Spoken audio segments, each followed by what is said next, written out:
Hello everyone, today we'll talk about how to fix or how to solve the problem of layout on Telegram.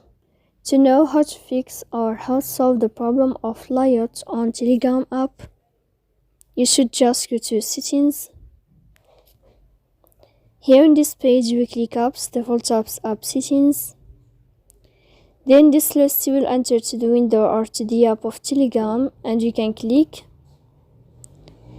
Here in this page of app info, you will click on first stop and you can click OK.